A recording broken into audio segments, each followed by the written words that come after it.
Bonjour, je m'appelle Alain Touraine et je suis ici avec Mohamed Mestiri et Étienne Smith et je vais vous dire de quoi nous allons parler ou discuter.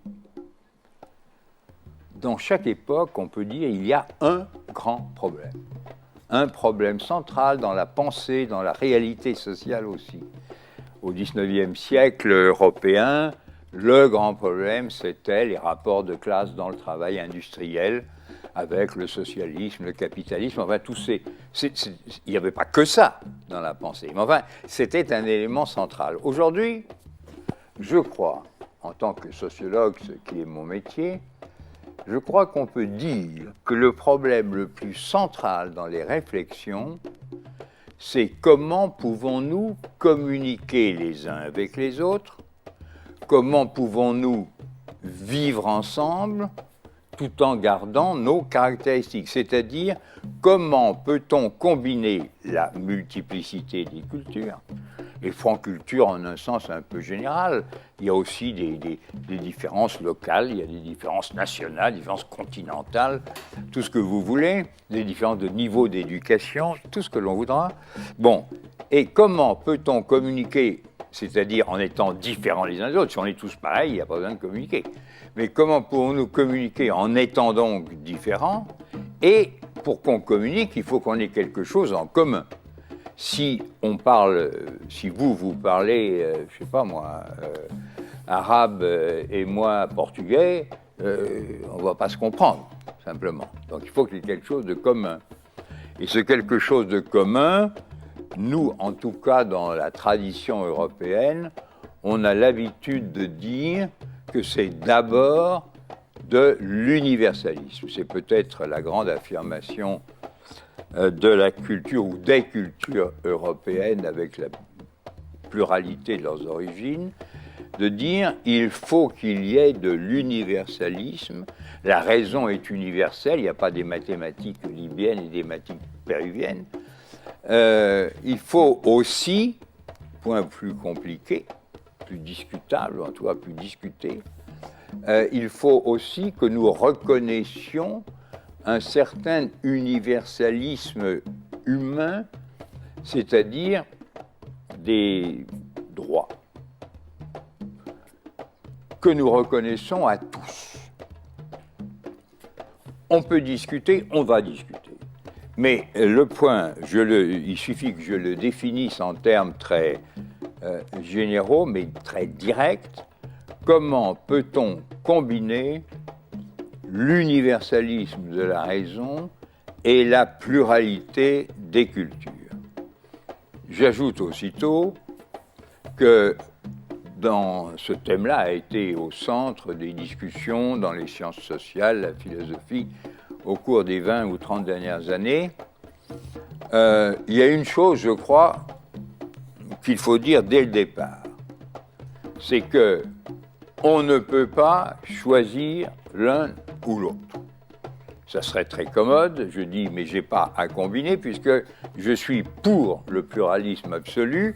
Il y a eu beaucoup de livres sur le thème, les sociétés multiculturelles, en supposant qu'elle est formée, cette société, de plusieurs groupes culturels dont on ne dit pas s'ils communiquent entre eux. Et de l'autre côté, on appelait ça souvent, d'ailleurs, le mot est maintenant devenu imprononçable, mais on disait, il y a 20 ans, les communautaristes. C'était le terme américain. Ce n'était pas tellement communautariste, qui fait assez agressif, mais communautarien, c'est-à-dire communitarian, c'est-à-dire qui insiste sur la spécificité de chaque culture. Et puis il y avait les autres qu'on appelait souvent les libéraux, là encore le mot est chargé de contresens possibles, c'est-à-dire ceux qui insistaient sur l'universalisme. Bon. Comment est-ce qu'on peut combiner les deux? Voilà, la seule chose, c'est ça. Le problème n'est pas de choisir l'un ou l'autre. J'admets qu'au moment où nous parlons, c'est une question qui ne se pose plus parce que nous avons depuis 20 ans ou 30 ans discuté et vu que ceux qui insistent sur la spécificité d'une culture et seulement ça ne peuvent pas communiquer avec les autres. sinon par les armes, ou par le silence, ou la ségrégation, ou que sais-je. De l'autre côté, ceux qui ne parlent que d'universalisme, et là-dessus on s'entendra facilement, il y a deux choses. Il y a une chose qu'on ne peut plus accepter, c'est qu'une nation, un pays, un groupe, tout ce que vous voudrez, disent l'universel, c'est moi.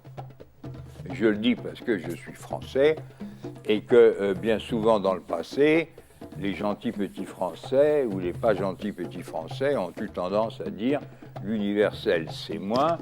Vous n'atteignez pas au niveau de l'universel, mais je peux vous aider. Si vous êtes bien gentil, bien sage, vous allez devenir de bons petits Français et vous allez entrer dans le monde de l'universel. Si vous ne le faites pas, vous êtes dans un monde inférieur et vous voyez que le mot universel peut ici déboucher sur colonialisme, sur sur racisme, disons. Sur racisme. Bon, donc ça, terminé. Hein, on ne va pas se battre là-dessus.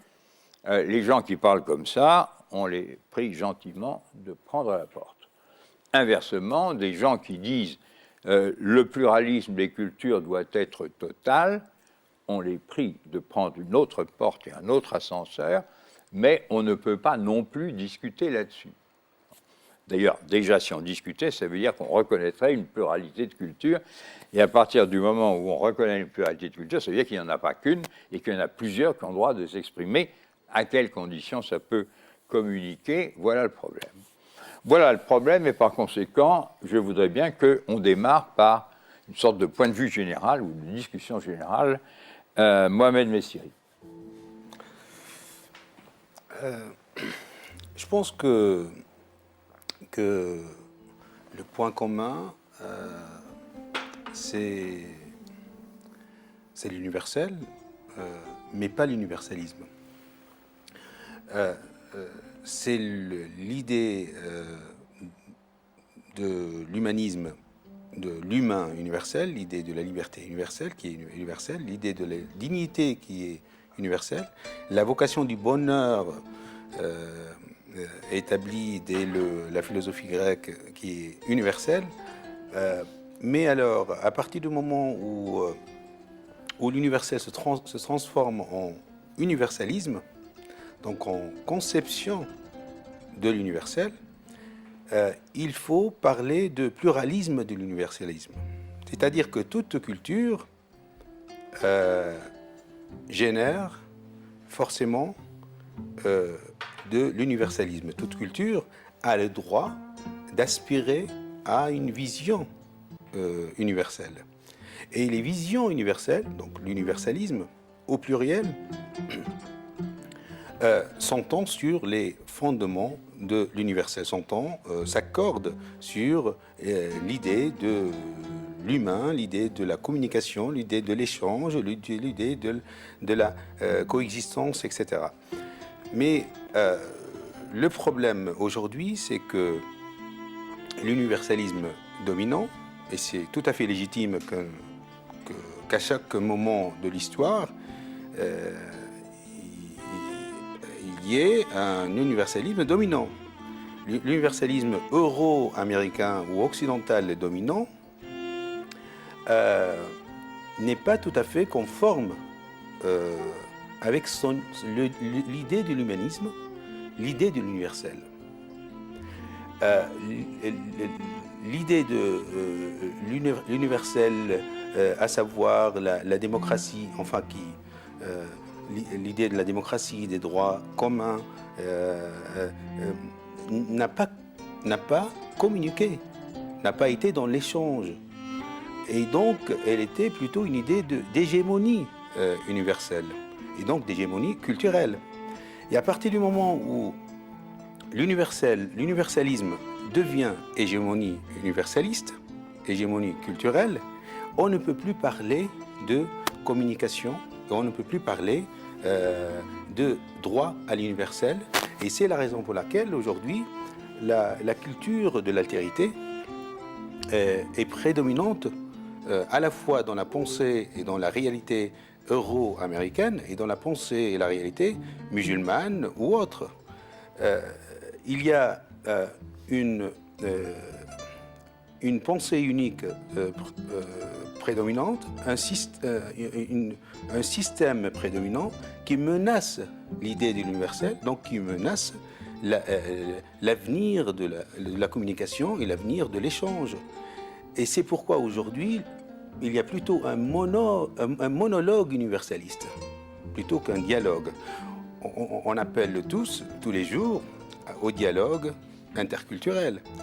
Mais nous n'avons pas tout à fait les possibilités de communiquer et donc d'engager un dialogue interculturel sur la base de l'idée de l'hégémonie universaliste.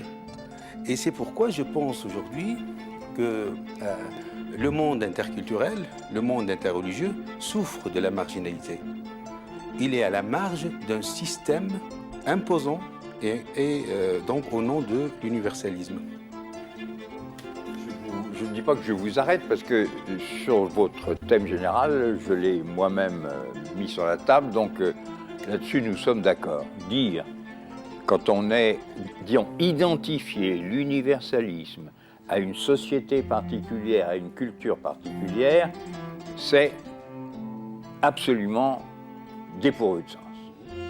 Ceci, je ne dis pas que ça ne se passe pas comme ça, je ne dis pas qu'il n'y ait pas des tendances à l'hégémonie et tout ce que vous voulez, mais le raisonnement, nous sommes ici au niveau de la pensée et non pas des pratiques politiques ou sociales, mais au niveau de la pensée,